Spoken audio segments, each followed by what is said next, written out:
বন্ধুরা, আমি এখন যেখানে যাচ্ছি সেটা হলো ব্যারাকপুর স্টেশন থেকে মাত্র কয়েক মিনিটের দূরত্বে অবস্থিত মঙ্গল পাণ্ডে পার্ক। আর যেখান থেকেই সিপাহী বিদ্রোহের সূচনা হয়েছিল সেই মঙ্গল পাণ্ডে পার্ক আমি আজ দর্শন করতে যাচ্ছি। এর আশেপাশে সেনা ছাউনি আছে ব্রিটিশ আমল থেকেই। আজ আমি চলে এসেছি ব্যারাকপুরে মঙ্গল পাণ্ডে পার্ক, যেখানে মঙ্গল পাণ্ডেকে ফাঁসি দেওয়া হয়েছিল। হ্যালো, ব্যারাকপুর মঙ্গল পাণ্ডে পার্ক। এদিকে যাচ্ছি পার্কে, একটা সুন্দর পার্ক আছে।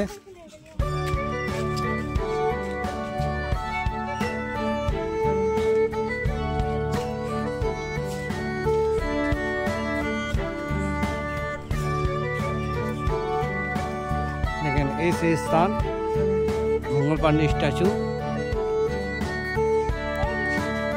এই মঙ্গল পাণ্ডে স্ট্যাচু।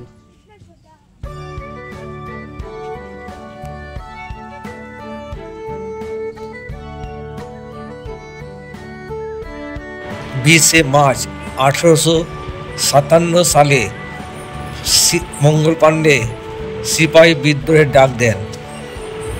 পশ্চিমবঙ্গের এই ব্যারাকপুরের মাটিতেই সিপাহী বিদ্রোহের সূচনা হয়। তারপরে তা সমগ্র ভারতে ছড়িয়ে পড়ে, যার নেতৃত্ব দেন মঙ্গল পাণ্ডে। মঙ্গল পাণ্ডের বলিদানকে স্মরণ করে রাখার জন্য এই স্থানটিতে একটি সুন্দর পার্ক নির্মাণ করা হয়েছে, যার প্রবেশ মূল্য 50 টাকা। মঙ্গল পাণ্ডে পার্কটি ব্যারাকপুরের গঙ্গা নদীর তীরে অবস্থিত। এটি সিপাহী বিদ্রোহের বিখ্যাত সৈনিক মঙ্গল পাণ্ডে নামে নামকরণ করা হয়েছে, যার নামেই ব্যারাকপুর শহরটি বিখ্যাত। আসুন, চলুন আপনারাও আমার সাথে এই পার্কটি ঘুরে নেন। আর আমি কিছু আপনাদের বেশি বলছি না, মঙ্গল পাণ্ডের বিষয়ে আপনারা সবাই কম বেশি সবাই জানেন। চলুন এবার পার্কটি আমার সাথে সাথে আপনারাও ঘুরে নিন।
সেনারা থাকতেন।